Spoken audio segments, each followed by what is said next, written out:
Subcommittee on Military Construction and Veterans Affairs and Related Agencies will come to order. This morning, we have the opportunity to hear from a number of our colleagues on their priorities related to the subject matter that is handled in our appropriations bill.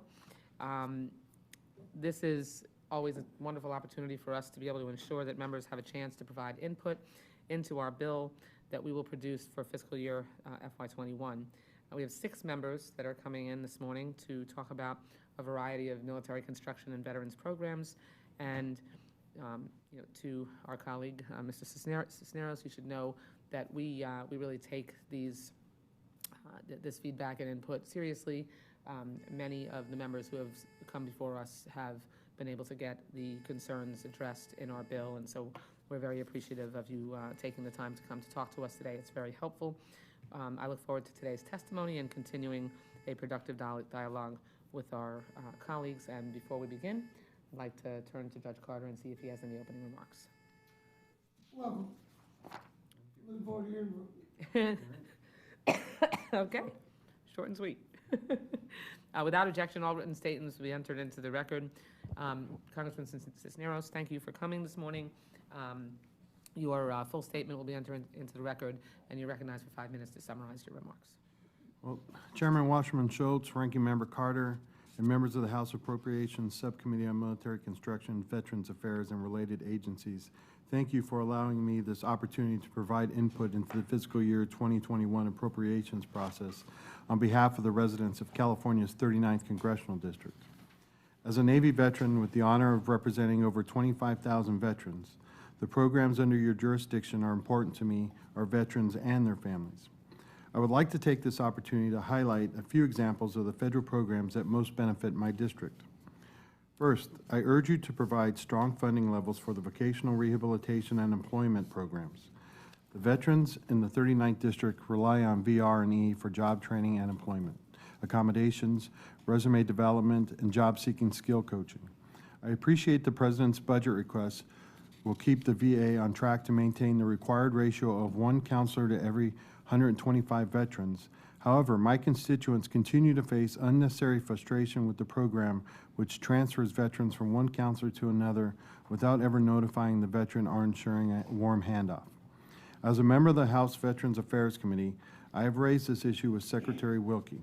But in the interim, continued federal funding is necessary to ensure the VA remains on track to properly serve veterans nationwide. Similarly, my district is lucky to have a Veteran Success on-campus program at Mount San Antonio College in Walnut. VSOC counselors understand the unique challenges that face veteran students. I've heard from countless student veterans about the need to expand VSOC program to other colleges and universities in the 39th District. With long travel time and heavy traffic congestion, it's unacceptable that our veterans have to jump through so many hoops just to access their educational and vocational benefits. According to the President's budget request, the current VSOC funding level supports only 104 campuses nationwide. Sufficient funding must be available to support our veterans at college campuses. Further, I urge you to provide increased funding for grants and construction of state veteran cemeteries to support a veteran cemetery in Orange County. Last year, I testified before the subcommittee to express my support for state-level efforts. Since my testimony, local officials have been working with the state to finalize the location and have secured $20 million in the state's budget. Federal funding will be needed. Federal funding will need to be available in order to bridge the gap in the state's allocation and get the project across the finish line. I urge you to increase the VA State Cemetery Grant Program funding so long overdue projects do not suffer any further delays. I encourage you to provide strong funding for VA homeless assistance programs. While substantial national progress has been made, sustained funding is needed until the number has been reduced to 0. This includes the highly effective supportive services for veterans families program. Volunteers of America in Orange County use this funding to provide rapid rehousing and assistance obtaining benefits. This also includes the VA's Homeless Providers Grant and per diem programs, which support supportive services and supportive housing for homeless veterans in Diamond Bar. Finally, although I understand that these programs are not under the direct purview of the subcommittee, I would be remiss if I did not urge you to work with your colleagues on the House Appropriations Committee to reject the President's proposal to cut other programs that serve our veterans. For instance, as of January 2019, there are 37,085 homeless veterans, and yet the President's budget request completely eliminates funding for HUD-VASH vouchers for the 4th year in a row.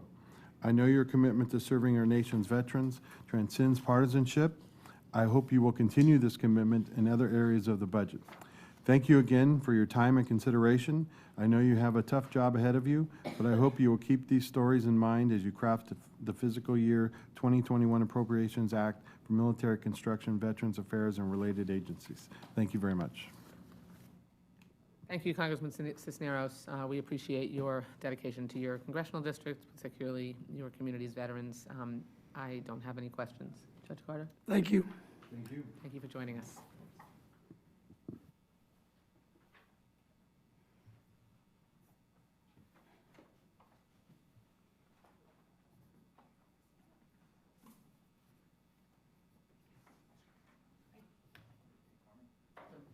Good morning. We now recognize Congressman Jared Golden from the great state of Maine.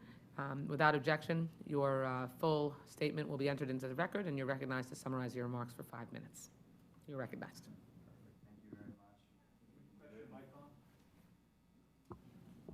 Thank you. I think we can do this in 5 minutes, so I'll go ahead and read it for the record.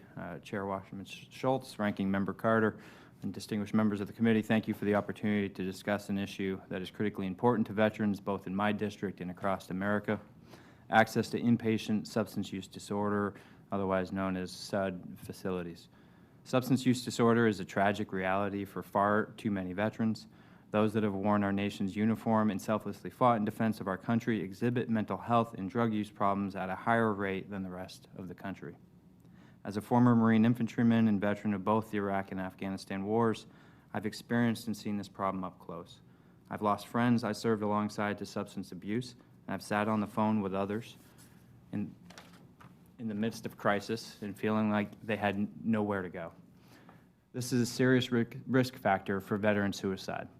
About 1 in 15 veterans demonstrated substance use disorder in the past year compared to the 1 in 11 national average among persons aged 17 or older. SUD among our veterans is increasing, particularly among post-9/11 veterans. According to statistics published in 2015 by SAMHSA, SUD has increased from 3.7% among pre-Vietnam era veterans to 12.7% among those who served in the military since September 2011. Since 2002, the number of veterans addicted to opioids has doubled.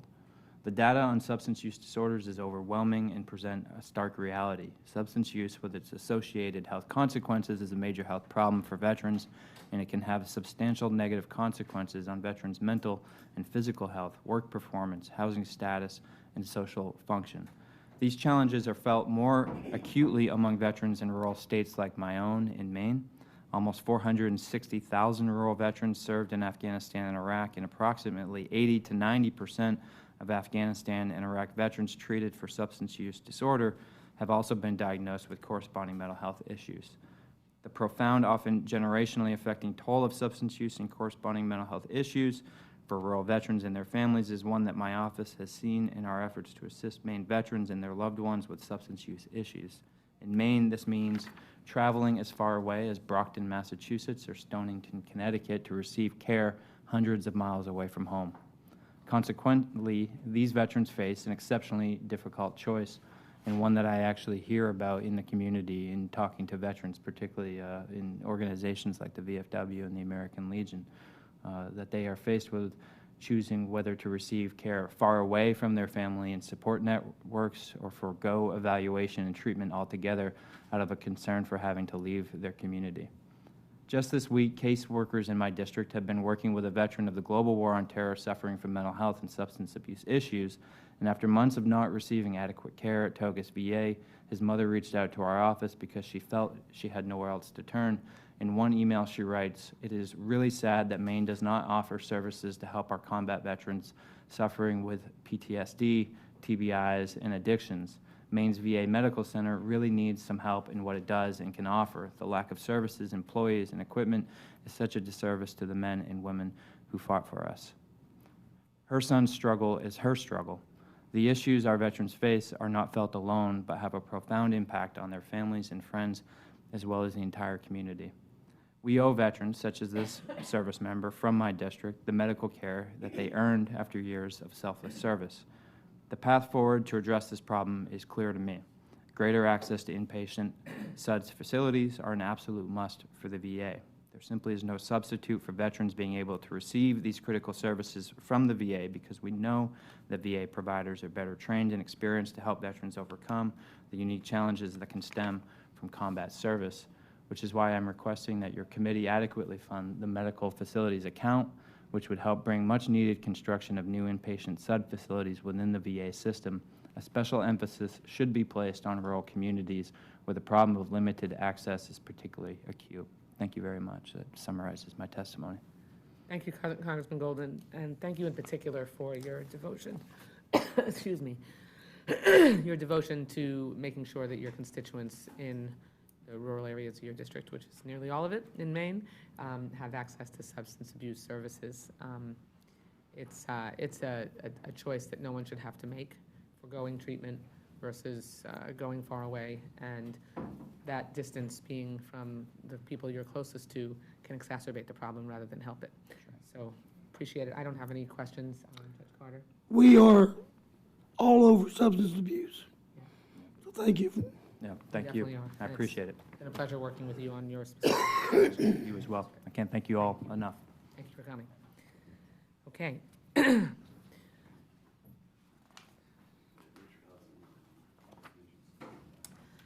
Now recognize Congressman Richard Hudson from North Carolina. Without objection, you're welcome to the committee, and without objection, your written statement will be entered into the record. You're recognized to summarize your statement for 5 minutes. Thank you, Chairwoman Wasserman Schultz, Ranking Member Carter. Thank you for this opportunity to be here today to discuss the dramatic military construction needs at Fort Bragg in North Carolina. As you know, Fort Bragg is a very special and unique place, fondly referred to as the epicenter of the universe. It's not only home of the airborne and special operation forces, but Judge Carter and I go back and forth on this quite a bit, but it is our nation's largest military installation in terms of personnel. Yes, sir. As our nation has increasingly relied on special operation forces over the last 2 decades, I'm thankful for this subcommittee has recognized their critical role and rewarded Fort Bragg with significant funding to support the special operations community. However, this has come at a cost, and one that I fear has not yet been fully realized by senior leaders at the Pentagon and some members of Congress. The cost I speak of has come at the expense of conventional forces at Fort Bragg, most notably the 82nd Airborne Division, which have received only 1 MILCON project since 2010. The 82nd is our nation's immediate response force. This means that in a moment's notice, they can be called upon to mobilize and deploy to a combat zone in a mere 18 hours. Fort Bragg is the only joint strategic deployment platform we have, and provides our nation the ability to respond in hours versus days, weeks, or months. It enables the military to seize the initiative and win. Recently, we saw this capability in action for the first time since 1989 in response to the Iranian aggression. On New Year's Eve, a call went out to the paratroopers of the 82nd to get back to post and get ready to leave. 18 hours later, they were heading for the Middle East. Unfortunately, having not been activated for 30 years, we as a nation have forgotten what it takes to maintain this type of capability. Since the deployment, I've engaged with leaders at Fort Bragg to see how they managed to accomplish this feat, and to put it bluntly, we got by through the skin of our teeth, just through the sheer determination of every soldier that was involved. If you wouldn't mind, imagine with me that you and I are the 19-year-old paratrooper getting ready to celebrate New Year's Eve. Your mind is on everything except fighting a war. You're surrounded by friends, your newlywed spouse, maybe even a child. All of a sudden, you get a phone call to return to post immediately. You don't have time to explain. It's something you've mentioned to your family, but they've never really thought it would happen. You grab what you can and get back to your unit. You're going to war. When you arrive, you're greeted by a scene of chaos. After receiving instructions from the chain of command, you're now headed to gather the necessary equipment to deploy. First stop is to trade in your body armor for a new set.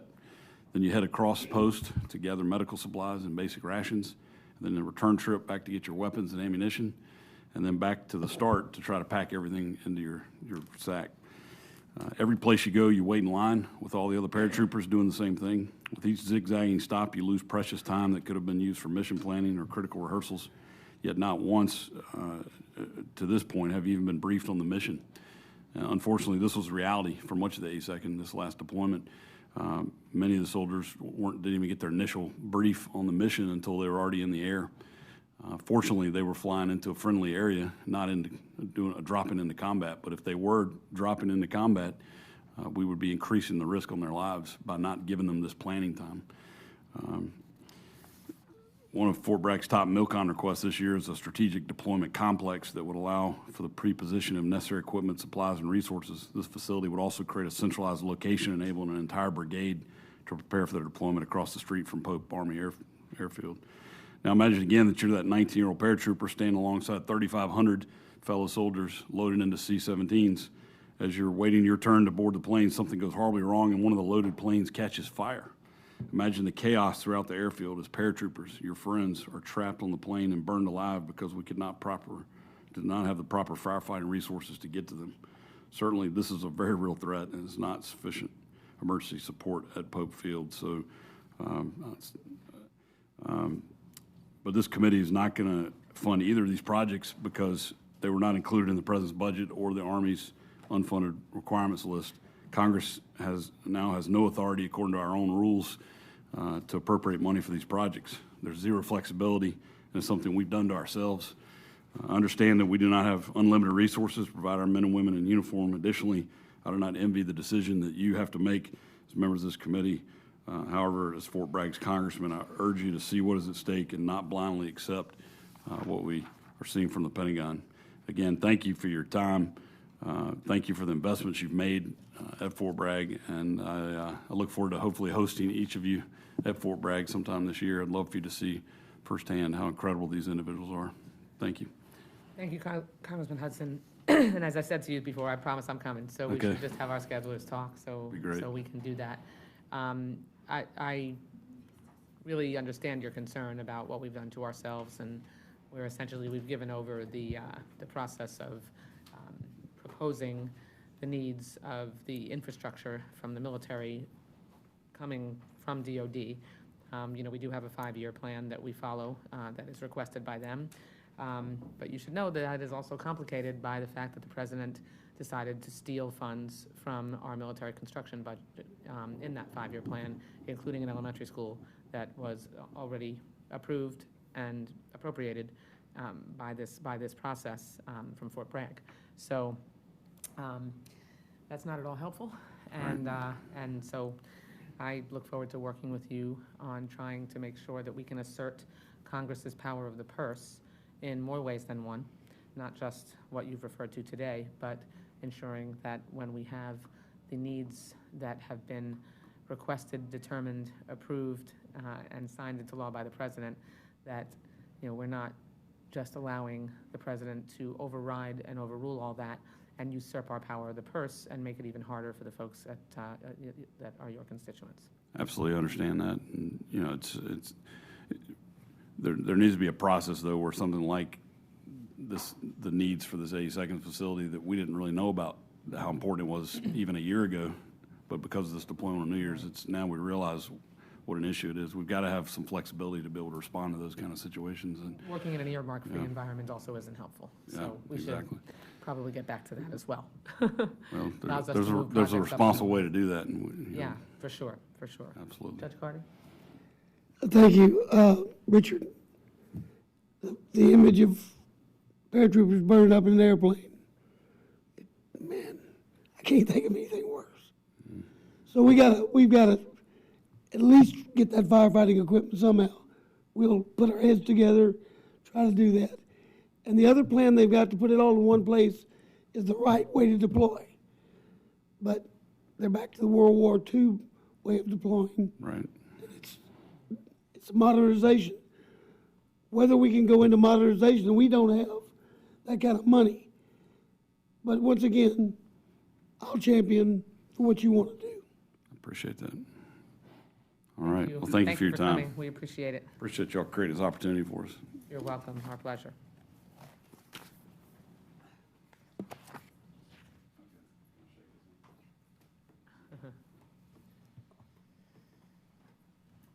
We now recognize Congressman Mike Johnson. Without objection, your written statement will be entered into the record. Congressman Johnson hails from Louisiana, and we're really pleased to welcome you to the Milcon VA Subcommittee. Please summarize your remarks in 5 minutes, and you are recognized.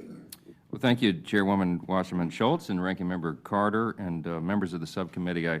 I greatly appreciate you giving me this opportunity to provide input during the committee's Member Day hearing for the fiscal year 2021 Military Construction and Veterans Affairs Appropriations Budget. You have a big task ahead of you, and we're grateful for the opportunity to share our thoughts. First, I just wanted to provide this subcommittee a brief introduction on the important role that my congressional district plays in advancing the national security interest of the United States and thus the world. I have the distinct honor of representing two vital military installations. We have Fort Polk and the Joint Readiness Training Center and Barksdale Air Force Base, as well as various Louisiana National Guard facilities such as Camp Minden and others. Fort Polk is the home of one of only two Army Joint Readiness Training Centers in the nation, which, as you know, provides invaluable training to our soldiers so they're fully prepared and equipped to battle. Barksdale Air Force Base is home to the Air Force Global Strike Command, which includes the 2nd Bomber Wing, which houses 3 squadrons of B-52 Stratofortress bombers, the 11th Bomb Squadron, which is the training squadron, the 20th Bomb Squadron, and the 96th Bomb Squadron. Over the years, I've developed strong relationships with the generals based in my district and certainly appreciate the opportunity to serve them in Congress. And when you meet with them, as you all know, because you do this all the time, it affirms the critical nature of their roles and those of these installations. I'm convinced, and I know you are, the United States must remain the preeminent military power in the world to preserve peace. As this committee deliberates and assumes the responsibility of ensuring our military installations have the resources necessary, I just wanted to point out a couple of areas I believe are pertinent to achieving that goal in the very short time I have here.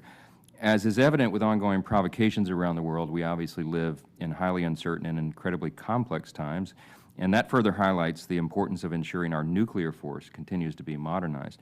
Barksdale Air Force Base and Global Strike Command continue to benefit from this committee's investment in nuclear modernization projects to meet a broad range of security threats from our adversaries. Specifically, I strongly support the Air Force's continued strategy and MILCON request to construct critical weapons generation and maintenance facilities, those WGFs we call them, at installations throughout the country. And the WGF program allows the United States to be a nuclear force capable of deterring our enemy and, if necessary, providing a rapid response. As I continue to work with the Air Force and local command at Barksdale on the infrastructure needs for placing a WGF on our base there, I urge all members of Congress and this committee to support this critical program. Finally, I wanted to speak just very briefly about the needs of our U.S. Army. While it's vital to have a capable and robust nuclear option, we obviously also need to maintain a strong ground force. Fort Polk, a Joint Readiness Training Center, has continued its longstanding history and footprint as a multi-purpose home for military readiness, and specifically, I support the Army's FY21 MILCON request of $25 million to construct a new information systems facility at Fort Polk. This is a long-awaited upgrade, and it'll provide the necessary upgrades to monitor and analyze required training scenarios and communication between field commanders, installation tenants, and other government agency partners. While these exercise scenarios learned at Fort Polk and the Joint Readiness Training Center help replicate many of the unique situations and challenges a unit may face while deployed, this new facility will also allow for secret-level management of information to our troops training here at home. It's vitally important for all of us. I look forward to continuing to work with this subcommittee to support these critical military installations and ensure our force structure has these critical items within the FY21 Military Construction and Veterans Affairs Appropriations budget. Madam Chair and Ranking Member Carter, again, I appreciate the opportunity to show my support for our men and women in uniform and genuinely, gratefully appreciate your continued partnership, and I yield back the balance of my time. Thank you, Congressman Johnson. We appreciate you coming before us today to represent your constituents. As I have said to the other members that are coming before us about military construction projects, we lost $3.6 billion in military construction funds that the President stole to build the border wall. And there are training facilities, just like the one you're describing, that were canceled by the administration because they felt it was more important to build a wall than it was to make sure we could prepare our troops. So while that didn't happen with your particular Joint Readiness Training Facility, it did across the country and in the world, frankly. And so if we want to continue to make these things a priority. I am concerned that, we'll continually add projects like the one you're requesting to our budget, only to leave it open when it has unobligated funds to being stolen for other priorities in an emergency that simply isn't an emergency. I appreciate that. I mean, I wouldn't use the word stolen, I'd say repurposed. But, I have talked to a lot of the top military And the brass. projects are canceled. We did not backfill. We're not going to backfill. Right. And so these projects were essentially canceled because the president decided that there was more important to protect our border against immigrants who are not a threat to the country, like the threats that our troops are dealing with and need to be able to prepare. Yeah, it's a struggle. It is a balance, because a lot of us, and I know some of these top military officers agree, and members on both sides of the aisle agree that border security is important, right? Because it's important to our sovereignty and our strength as a nation. And I think the president, that's his frame of reference on that. But we can all quibble about which funds should be used for it. But I think there's a lot of people in the country that think we need to secure that border. And maybe it's a wall, maybe it's not, but we'll see. But look, I appreciate, you have an impossible job right now, so I The reason that I'm raising it get with it. you, and I, Yeah. wouldn't normally, I'm not trying to debate the wall with you. Sure. I just want all the members coming before the committee who are requesting, construction funds. get it. 30% of the infrastructure that we have across our military around the world are rated as in fair or poor condition. I know. Every project that we appropriate funds for, with this national emergency declared, we leave subject to the president stealing, whatever term you want to use, because he decided that the border wall and building it is more important than the national security issues. And we just had, an emergency in Iraq that he declared that was so vital that he, took troops over there and killed Qassami.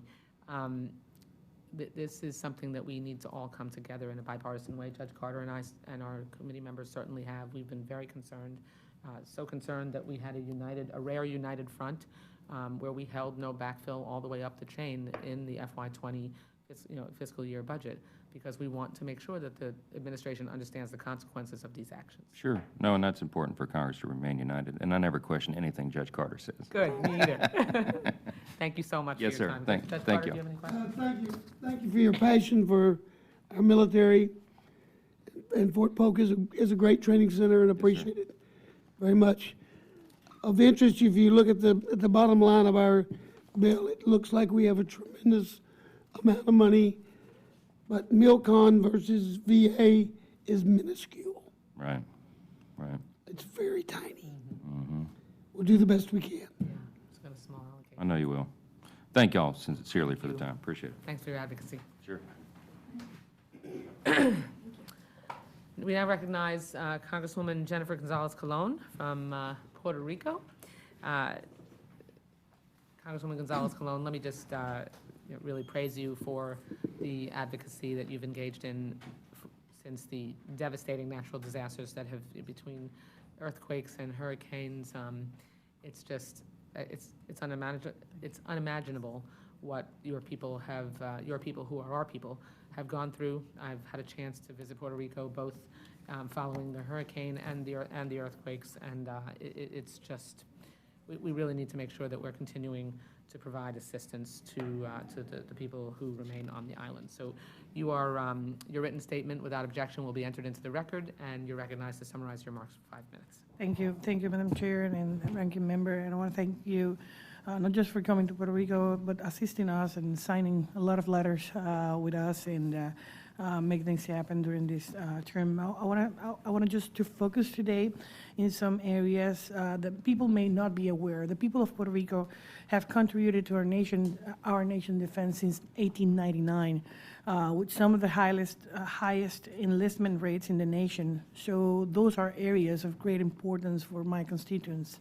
In that sense, last year deferral of military construction allotments to be used for border security represented for Puerto Rico a redirection of over $402.5 million, the largest dollar amount of any state or any territory. A jurisdiction with 1% of the U.S. population provided 11% of the funds. And I do support border security in all borders, including the Caribbean border.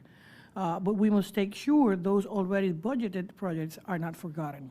In that sense, the project affected in my district, and we submitted a detail, it's for housing, maintenance shops, training facilities, power infrastructure, dining facilities, and headquarters at the Camp Santiago Training Center of $218 million that were deferred. And this center is not only used by the Puerto Rico Guard or reserve units, but it's also critical in ongoing disaster relief in hurricanes and earthquakes. But also it's been used by the federal government for training by other active and reserve units, federal law enforcement agencies, and allied nation units. The replacement of the Ramey Department of Defense School in Punta Borinquen to support families of military and Homeland Security members stationed on the island, $61 million were deferred from this program. Arroyo Readiness Center, $30 million. The Vehicle Maintenance Center in Gurabo, $28 million. And the Aircraft Maintenance Center in San Juan, $64 million, all recommended for training forces readiness, not just in Puerto Rico, but again, active and reserve units from the mainland. This improvement has been long delayed and has been approved and budgeted, but construction had not yet started in fiscal year 19 due to normal procedures requirements.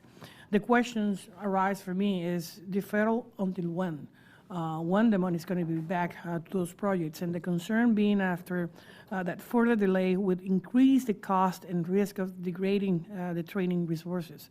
The Caribbean is one of our nation's borders with Venezuela and Latin America, and where the U.S. presence needs to remain strong in the face of drug trafficking, transnational crime, and illegal entries.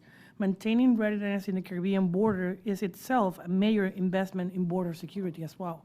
I request that we ensure the deferred funding for already approved military construction projects in Puerto Rico is made available. Committing in report language to the full allot funding for these projects and their completion as close as possible to the originally planned schedule.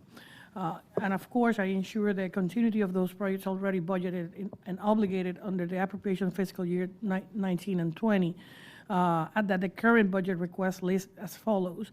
$26 million for family housing replacement as U.S. Army garrison Fort Buchanan, $48.5 million for communications and contingency response facilities as Muñiz, Puerto Rico Air National Guard Base.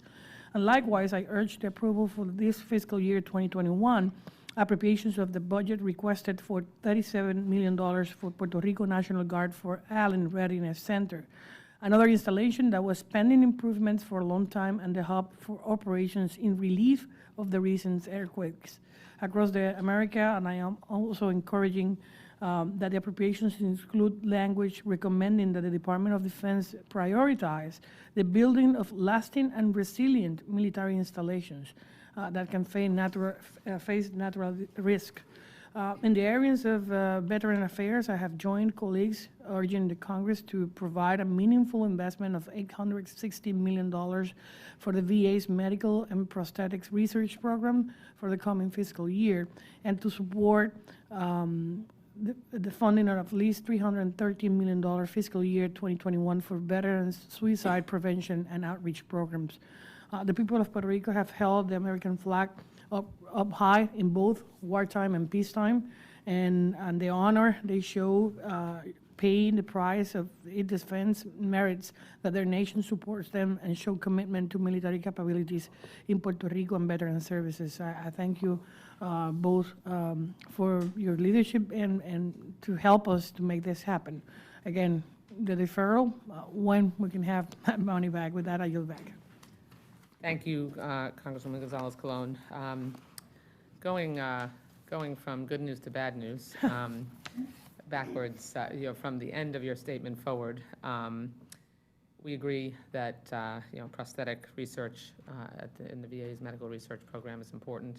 We had language that we carried in our FY20 bill that directed VA to not only increase funds for it, but we also had language that establishes a way for the VA to work with universities around the country on that prosthetic research. Veteran suicide prevention has been a very significant priority for the committee as well, and will continue to be. on what you call deferral and we call cancellation, your entreaty really should be to the administration, because we have a process that we go through for the approval of military construction projects. We adopt a 5-year construction program, which I know you're aware of. DOD, that's a rigorous process that DOD goes through, where they propose military construction projects to us, to the president. It gets included in his budget request. It's authorized in the NDAA, and then we try to fund as much of it as we can, including what we can fund on the unfunded requirements list. And the president decided that building a boondoggle of a border wall was a higher priority in terms of national security than ensuring the protection and national security interests that were part of the construction projects that were canceled in Puerto Rico. I will tell you, speaking for myself, that I think the disproportionate slashing of projects from Puerto Rico, $402 million, $369 million of which were for the declared emergency, was outrageous. The president continues to show his disdain and disregard for the citizens, the United States citizens of Puerto Rico. But I know you know, as a member of Congress, we have the power of the purse. That's our responsibility. It is not the president's responsibility. And we had a policy, which we will continue in this bill, of not backfilling the projects and filling the recycling the projects that we have already previously approved. May I add something to that? First of all, the president signed all the money that we requested for emergency during the last 3 years. So for that, we are very grateful. And the request that we are making, this is money that we're already budgeted, allocated. Right. And the official response that I'm getting is not cancel, it's deferred. So I say that's the reason I want to know, and how we can put some language, if we can put those projects again in the backlog in terms of when those projects are going to be constructed. And I do understand the border security in the South, because we do have a border with Puerto Rico, so we do know how important it is. But again, this money is was already approved by this committees and the Department of Defense. So I thank you. I may agree with some of the issues that you brought. Right. The White House, the President, the Department of Defense, uses the buzzword deferral, and we made clear to them that their cancellation of these projects was not deferral, it was cancellation. They decided, when they declared the emergency, that they were moving funds that previously were appropriated and signed into law to what they decided was a higher priority under the national emergency that the president declared.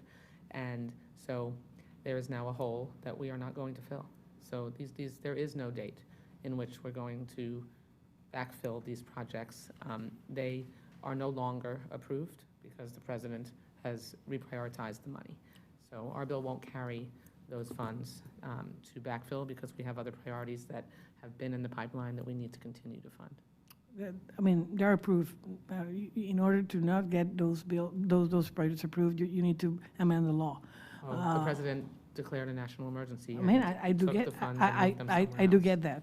So they aren't approved. I mean, there's no reason to argue. They're no longer approved projects that the funding is there for. They've taken it out of that cycle. So I don't want to mislead you or have you leave here believing that we are going to be able to include those projects, because our bill's not going to carry them. Thank you. Judge Carter? All I can say is we'll do the best we can. Thank you, Judge. Thank you. Thank you. Nothing personal. It's just, the president made the wrong decision, unfortunately. But we appreciate your advocacy. Thank you. We'd now like to recognize Congresswoman Angie Craig from the great state of Minnesota. Congresswoman Craig, thank you for coming to the Milcon VA Subcommittee to talk about your priorities. Your full statement will be entered into the record without objection, and you're recognized for 5 minutes to summarize your remarks. Thank you, Chairwoman Wasserman Schultz, Ranking Member Carter, and members of the House Appropriations Subcommittee on Military Construction, Veterans Affairs, and related agencies. Thank you for allowing me this opportunity to testify on the importance of expanding veterans' access to mental health services. I'm proud to represent over 35,000 veterans in Minnesota's 2nd District.